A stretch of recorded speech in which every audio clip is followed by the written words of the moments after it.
Hello guys, welcome back to my channel.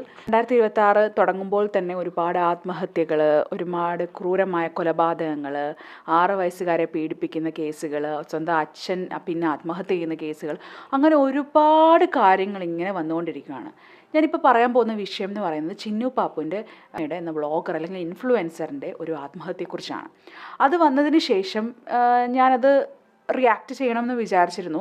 അതിനുശേഷം ഞാൻ വിചാരിച്ചു, സന്ദേശ് എന്ന് പറയുന്ന ഒരു ആൺ സുഹൃത്തിനെ പോലീസ് പിടിച്ചപ്പോഴും ഞാൻ വിചാരിച്ചു ഓക്കെ, ഞാൻ ഇതിനെ റിയാക്ട് ചെയ്യണം. പക്ഷേ ആ ആളുടെ സൈഡും കൂടെ നമ്മൾ കേൾക്കണം. ഒരാളെ മാത്രം നമ്മൾ എന്ന് വെച്ചാൽ സന്ദേശ് കാരണമാണ് ഈ ചിന്നു പാപ്പ ആത്മഹത്യ ചെയ്തതെന്ന് പറഞ്ഞ് ഒരുപാട് അറ്റാക്ക് ഈ സന്ദേശ് അനുഭവിച്ചിട്ടുണ്ടായിരുന്നു. അപ്പം ആളൊരു തെറ്റുകാരനല്ല എങ്കിൽ നമ്മുടെ ഒരു സിസ്റ്റം തന്നെ അത് ഫെയിലായി പോവുകയാണ് നമുക്ക് ചെയ്യുന്നത്. കാരണം ആളൊരു തെറ്റുകാരനല്ല എങ്കിൽ ആളുടെ ആത്മഹത്യ എന്ന് പറയുന്ന ഇത്രയും മാനസിക സമ്മർദ്ദം മൂലമാണ് ഈ ഒരു ആത്മഹത്യ അയാൾ ചെയ്തിട്ടുണ്ടായിരുന്നത്. കാരണം പോലീസ് അങ്ങനെയാണ് പറയുന്നത്. അല്ലെങ്കിൽ 2 ആത്മഹത്യകൾക്കും ഒരു ദുരൂഹതയില്ല. ചിന്നുപാപ്പു മരിക്കാനുള്ള കാരണം ഒരു പക്ഷേ ആളുടെ ഒരു മാനസിക സമ്മർദ്ദം മൂലമായിരിക്കും. ഒരുപാട് പ്രശ്നങ്ങളിലൂടെയാണ് ചിന്നുപാപ്പു കടന്നുപോയത്. നമ്മൾ ഈ റീല് കാണുന്ന പോലെയല്ല റിയൽ ലൈഫ്. എല്ലാവരും പറയാറുണ്ട് reel is not the real life. ചിന്നുപാപ്പുവിൻ്റെ സ്വന്തം ഭർത്താവ് വേറൊരു കഴിച്ചൊരു യുവതിയുടെ കൂടെ ഒളിച്ചോടി പോയതിൻ്റെ മാനസിക സമ്മർദ്ദം ഒരുപാട് ചിന്നുപാപ്പുവിനുണ്ടായിരുന്നു. 4 വയസ്സുള്ളൊരു കുഞ്ഞുണ്ട്. ആ കുഞ്ഞിനെ പോലും അനാഥമാക്കിയിട്ടാണ് ചിന്നുപാപ്പു പോയിരിക്കുന്നത്. ഈ ആത്മഹത്യ ചെയ്യുന്നവരോട് എനിക്ക് പറയാനുള്ളതെന്ന് വെച്ചാൽ, ഈ ഒരു നമ്മുടെ കുഞ്ഞുങ്ങളെയൊക്കെ വിട്ടിട്ട് പോയിട്ടുണ്ടെങ്കിൽ പിന്നെ ആരാ കുഞ്ഞുങ്ങളെ നോക്കും? അത് നിങ്ങൾ മാക്സിമം നോക്കുക. സൂയിസൈഡ് ചെയ്യാൻ ഉദ്ദേശിക്കുന്നവർ നിങ്ങളിത് ആലോചിക്കുക. അപ്പം ഈ സന്ദേശ് എന്ന് പറയുന്നൊരു വ്യക്തി പോലീസ് കസ്റ്റഡിയിൽ എടുത്ത് ചോദ്യം ചെയ്യുമ്പോൾ തന്നെ മാനസികമായിട്ട് ഭയങ്കര ബുദ്ധിമുട്ട് അനുഭവിച്ചൊരു വ്യക്തിയാണ്.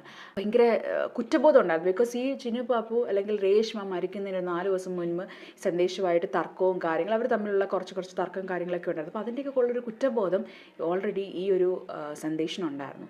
സോ നിങ്ങൾ മനസ്സിലാക്കേണ്ട ഒരു കാര്യം, റിയാക്ട് ചെയ്യുന്ന ആൾക്കാരോട് തന്നെ എനിക്ക് പറയാനുള്ളത്, ഒന്നും അറിയാതെ ഒരാളെ പറ്റി അല്ലെങ്കിൽ മറ്റൊരാളെ പറ്റി നമ്മളൊന്നും പറയാതിരിക്കുക. ഈ സോഷ്യൽ മീഡിയ എന്ന് പറയുന്നത് ഭയങ്കര ഭയങ്കര പേടിപ്പെടുത്തുന്ന ഒരു സ്വപ്നമാണ് ഇപ്പോൾ എല്ലാവർക്കും.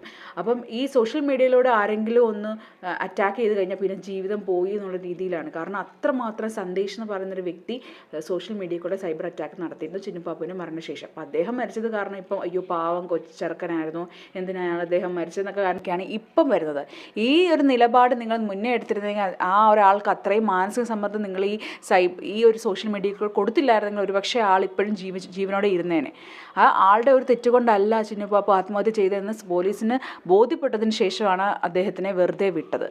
അപ്പം എന്നിട്ടും സൈബർ അറ്റാക്ക് ചെയ്ത് അദ്ദേഹത്തിൻ്റെ പടം അനുസരിച്ച് എന്ന് പറയുന്ന വ്യക്തിയുടെ ഫോട്ടോ വെച്ചിട്ടാണ് ചിന്നു പാപ്പുവിൻ്റെ ആത്മഹത്യക്ക് കാരണം സന്ദേശമാണെന്ന് പറഞ്ഞ് ഫോട്ടോ വെച്ചിട്ടാണ് സൈബർ അറ്റാക്ക് നടത്തിയിരുന്നത്. അപ്പോൾ ഒരാളുടെ ലൈഫ് കൊണ്ട് പോയി. അപ്പോൾ ഓരോ ഇങ്ങനെയൊക്കെ പോസ്റ്റുകളും കാര്യങ്ങളും ഉണ്ടാക്കുന്നവർക്ക് വ്യൂവും റീച്ചും കാര്യങ്ങളൊക്കെ കിട്ടി, പക്ഷേ ഒരാളുടെ ലൈഫാണ് പോയത്.